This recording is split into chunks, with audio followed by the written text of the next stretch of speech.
আজকে রান্না হবে স্বর্ণের কড়াই। কি দেখতে স্বর্ণের কড়াই মনে হচ্ছে না? আজকে আপনাদের সাথে শেয়ার করব আপনাদের মোস্ট রিকোয়েস্টেড রেসিপি, যেটা হলো স্বপ্নের 160 টাকা ভাইরাল সেই গরুর মাংস। তো সেটার জন্য চলে গেলাম সকাল সকাল স্বপ্নের ব্রাঞ্চে। গিয়ে দেখলাম ফ্রেশ মাংস কাটা হচ্ছে, তাই দুটো নিয়ে নিলাম। এবার এগুলো নিয়ে চলে যাবো বাসায়। এবার ঝটপট রান্নাটা বসিয়ে দিই।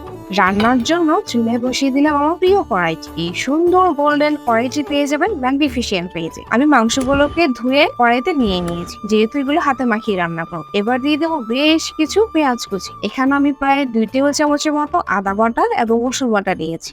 1 চামচের মতো জিরা বাটা দিয়েছি, কিছুটা হলুদ, আর ঝাল ঝাল করার জন্য অনেকগুলো গুঁড়ো মরিচ, 1 চামচের মতো গরম মশলা, স্বাদ মতো লবণ। এবার দিয়ে দেবো শুকনো গরম মশলা আর 2-3টা তেজপাতা। সবশেষে দিয়ে দেবো সয়াবিন তেল। এখানে আমি সরিষার তেল ইউজ করেছিলাম, যেটা ক্লিপে নিতে ভুলে গিয়েছি। সরিষার তেল দিলে হয় কি, এই মাংসের টেস্টটা অনেক বেশি বেড়ে যায়। দেখতে এখনই যে লোভনীয় লাগছে, মন চাচ্ছে এখনই খেয়ে ফেলি। মাখানো শেষ। এবার দিয়ে দেবো হাত ধোয়া কিছু পানি। আমি এখানে পানি অল্প ইউজ করেছি, কারণ এই মাংসটা আমি মাখা রান্না করবো।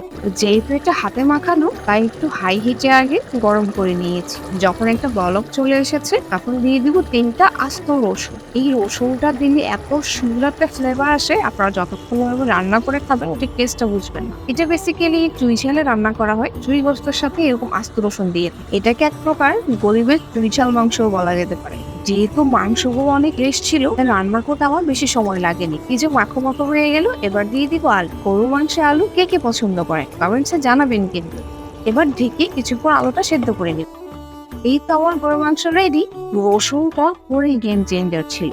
আপনাদের কাছে স্বপ্নের মাংসটা কেমন লেগেছে অবশ্যই আমাকে আপনাদের মতামত জানাবেন কমেন্টসে।